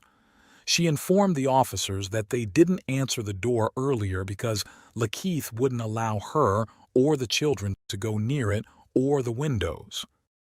She mentioned that Lakeith had hurt one of their children by grabbing him and had prevented her from taking him to the hospital. Sony detailed that her boyfriend had been physically and verbally abusing her, even tying a baby blanket around her neck and choking her until she lost consciousness. During the conflict, when the police arrived, Lakeith threatened to suffocate her again, promising that next time he would make sure to kill her. The officers searched the area but could not find Lakeith. Sony left the house with her children in her car. 3 days after this incident, she applied for a restraining order against Lakeith, fearing for her life and wanting to prevent any further contact with him. However, she missed the court hearing on October 23rd, and the protection order was never granted. Nearly 6 months later, on March 10, 2009, Sony was still in contact with Lakeith. That day, he was supposed to pick up the children for a doctor's appointment, but instead he started a fight with Sony, accusing her of having a new boyfriend. The argument quickly escalated as he slapped her and pulled her hair. She managed to break free and ran out of the apartment with Lakeith yelling death threats after her. Lakeith didn't catch her but instead grabbed their youngest child, an infant, and drove off at high speed. A police patrol, alerted to the domestic disturbance, arrived just as Lakeith was fleeing. The officers attempted to stop him, but he evaded them and escaped. By early 2010, 28-year-old Sony was studying at Southeast Tennessee Community College. Her 5th child was 9 weeks old and in such fragile health that she had to stay home to care for him. In January, Lakeith, Sony, and their children moved together into the Budget Lodge Motel in Memphis. The very day they moved in, their arguments were so loud that the motel staff had to intervene because they were disturbing other guests. Peace was elusive. Their fights were constant, annoying the neighbors and the management with the noise. On January 22nd, the hotel security guard witnessed Lakeith in a highly agitated state. He arrived at high speed in Sony's car and began shouting at her while she stood on the second-floor balcony with the children. In the heat of the argument, he threw a bag of groceries at her. The guard approached and told him they couldn't make so much noise or throw objects and that they needed to finish the argument inside their room. Lakeith simply told him to mind his own business. He locked the car and walked away, with the guard following him to a third-floor room not registered under anyone's name. Later, the guard asked Lakeith to hand over any hotel keys he had, and to his surprise, Lakeith had keys to 3 different rooms despite not being registered as a guest. The next day, the troubled couple moved with their children to room 222. That evening, the night manager asked Lakeith to leave, and though he complied, he soon returned.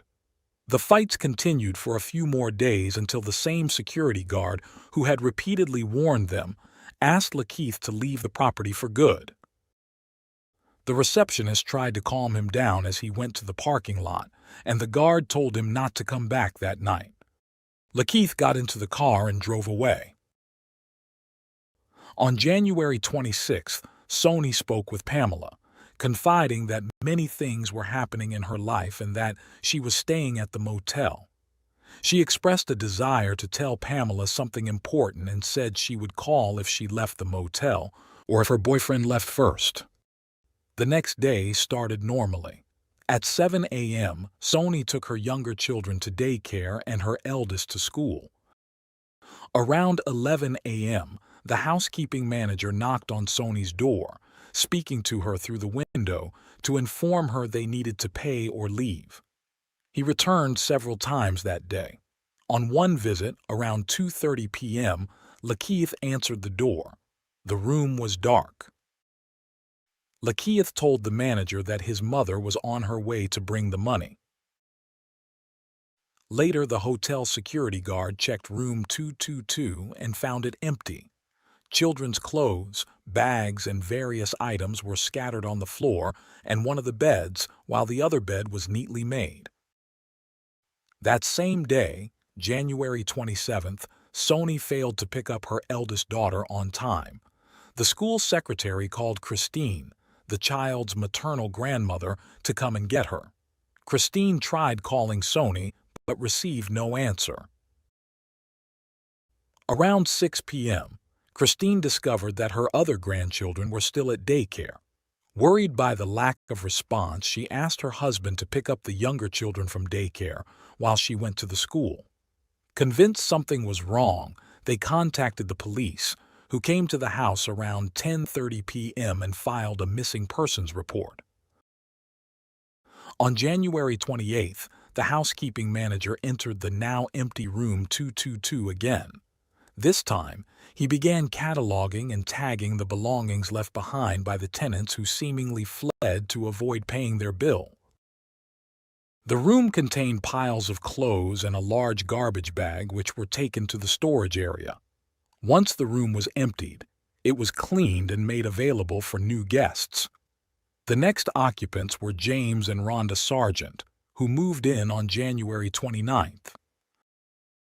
The new tenants noticed a foul odor and tried to mask it with incense, but it wasn't enough. They also noticed that the previous occupants had attempted to do the same, as they found scented tissues in the tiles and ceiling vents. The smell was particularly strong when someone sat on the bed. On January 29th, officers from the Memphis Police Department's Missing Persons Unit visited the hotel to inquire about Sony's whereabouts, as it was the last place she had been seen. However, they did not enter room 222. Lakeith was found on February 2nd and around 7 p.m. inside Sony's car parked at a shopping center. He was arrested for vehicle theft and held in police custody for 48 hours. That night, he was questioned about Sony's disappearance. He claimed the last time he saw her was on January 26th. He explained that they met around 7 a.m. in the hotel parking lot after she returned from dropping off the children at school. They went into the room, were intimate, and then went back outside. He took Sony's car keys and left the hotel. Lakeith stated that Sony planned to use her social benefits and a school loan to buy a new car, so it wasn't a problem if he kept hers. He claimed he had been living in the car since January 26th. Investigators, however, discovered that he had actually been staying at another hotel. Additionally, it was unlikely he spent nights in the car due to the snow during that period. On February 3rd, a debit card with Sony's name and several recent purchase receipts were found inside the car. That same day, the police examined the clothes placed in storage at the hotel, hoping to find DNA or other evidence, but came up empty-handed. Adding to their frustrations, Lakeith had to be released due to insufficient evidence linking him to Sony's disappearance. Meanwhile, Sony's cousin and her mother endured the painful task of going to the hotel to collect Sony's belongings. Her cousin had a terrible premonition, but found nothing to support her feelings. On February 4th, the police visited Moody's uncle's house and found a DVD player from the hotel room in Sony's wallet. Moody had given these items to his cousin. The cousin told the police that Lakeith had borrowed the DVD player on January 24th, supposedly to watch a movie, and was driving a red car that day. A few days later, the cousin saw Lakeith again and asked why he hadn't picked up the children on January 27th, but Lakeith avoided the question. When he inquired about Sony's whereabouts, Lakeith left the DVD player and wallet in a bag and left the house. As the days passed, James and Rhonda Sargent requested to be moved from room 222 due to the persistent bad odor. With no other rooms available, they moved to another hotel. Subsequent guests in room 222 also complained about the foul smell. Despite numerous cleanings and a carpet wash in early February, the odor persisted, only slightly reduced for a few days. Soni's family, especially her children, were deeply affected by her absence. Their only hope was for Soni's safe return. On February 4th, homicide detectives visited the hotel. By then, the room had been occupied and cleaned at least 3 times. The detectives did not enter the room but asked the staff if they noticed anything unusual. All responded negatively. On February 7th, James and Rhonda returned to the hotel, changing rooms 3 times, including spending one night in room 222. The sergeants informed the management that the room still reeked of the unpleasant odor. In March, a more thorough cleaning was carried out, which included the carpets, bedding, bathroom curtains, and window drapes. To everyone's dismay, the smell not only persisted but intensified. The manager discussed the issue with the security guard, and during their conversation they recalled that the former tenant, Soni, had disappeared at the end of January. The guard remembered the events from that time and suggested that the manager inspect room 222 for blood or cleaning agents. 10 minutes later, the manager returned and asked the guard to accompany him. What they discovered was shocking. The 2 men entered the room, where the manager had removed the mattress from one of the beds, leaving only the frame. The lower part of the bed frame had a sort of enclosure that prevented using the space underneath as an unsightly storage area. However, lifting the box spring revealed a large empty space where anything could be hidden from view. Looking through the solid edges of the frame, they saw something unimaginable, a decomposing body. They called the police, who arrived at the scene shortly after. The bed frame had marks all over it, and there were 2 broken wooden areas. Near the head of the bed was a towel and a cloth bag between the legs of the body, which was wearing a shirt but was naked from the waist down. The forensic team's autopsy determined that the cause of death was strangulation with a coaxial cable. The cable was wrapped around the neck, went under one arm, around the chest, and ended at the back. The forensic examiner concluded that it would have taken at least 2 to 3 minutes of continuous pressure to cause death.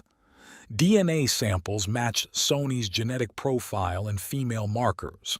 Male genetic material was also found on 5 parts of the cable. The main hypothesis was that Soni had already been dead when she was reported missing, and that Lakeith had used the coaxial cable from the DVD player he had borrowed from his cousin, indicating premeditation.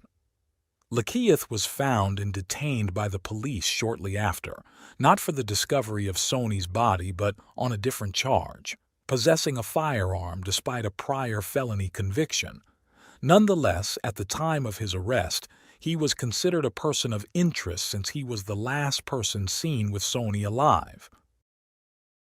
Additionally, he was again in Soni's car when he was arrested and sent to the detention facility in Mason.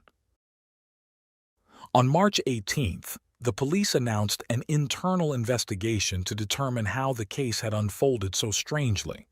He stated that the family deserved answers and explained that while the officers were eager to resolve the case, they had pursued a different path that led away from the room. They also stated that they had ever encountered anything like this, noting that the discovery surpassed fiction and highlighting the drama of domestic violence.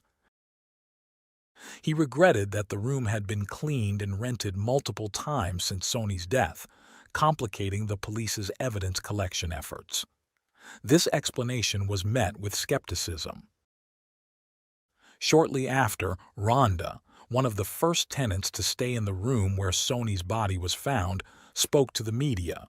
She mentioned that if the officers had asked to enter the room during their January visit, they would have been allowed. She reasoned that, unlike her and her husband, the officers should have recognized the smell of a decomposing body and found Soni much earlier. Finally, the time came to give Sony a loving and dignified farewell. Her funeral was held on March 24th. Sony's children were placed under the care of her sister and her husband. By April 1st, they were making efforts to obtain legal guardianship of the children. She stated that while the children were the primary victims, the lives of everyone in the family were disrupted by the tragic loss. She expressed that while she couldn't bring her sister back, she was determined to care for Sony's children, ensuring they had food, clothing, and toys and keeping them together as a family. Sony had been a beneficiary of a social program that periodically credited funds to a card for grocery purchases. The card had been loaded shortly before the crime, as part of a tax refund on her income. The police tracked the movements of this card, which was found in Lakeith's possession. This effort proved successful, revealing that the card had been used on February 1st, 4 days after Sony's disappearance, at a convenience store. Sony usually visited the store on the 1st of each month to withdraw cash using her electronic benefit transfer card. Officers went to the store and asked the owner for access to the footage from their 16 security cameras on the morning of February 1st. At 11:38, the surveillance system captured a man in yellow using Sony's card to buy a bottle of orange juice, withdraw some cash, and purchase a cigar. After making the purchases, he returned to a car driven by another person.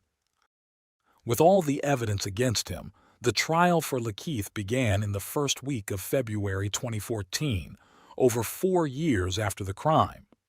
By then, the Budget Lodge Hotel had closed. Lakeith pleaded not guilty, while the prosecutor described the situation as a very ugly and tragic end to a tumultuous relationship. In contrast, the defense attorney emphasized the lack of conclusive evidence, including witnesses or material proof. He argued that there was no evidence of premeditation, only the prosecution's speculations. He pointed out that the police had found a fingerprint on the bed frame that did not match Lakeith's. He suggested that someone else might have killed Sony, as she had been involved with other men over the years. He insisted that his client had never been arrested for domestic violence against her. Additionally, he revealed something that had not been public knowledge. Sony had moved in with Lakeith again because she had to leave a relative's house due to a rat infestation. On February 6th, the video showing Lakeith using Sony's prepaid card 4 days after her death was presented in court. The defense claimed his calm demeanor during the transaction indicated innocence, while the prosecution saw it as evidence of a cold-blooded and ruthless man unbothered by the crime he had allegedly committed. On February 7, 2014, he was found guilty of first-degree murder and was automatically sentenced to life in prison on February 10th. He appealed the sentence, arguing that the court had erred in considering past domestic violence acts and that the evidence was insufficient. On July 7, 2015, the Tennessee Court of Criminal Appeals upheld the conviction, confirming the sentences.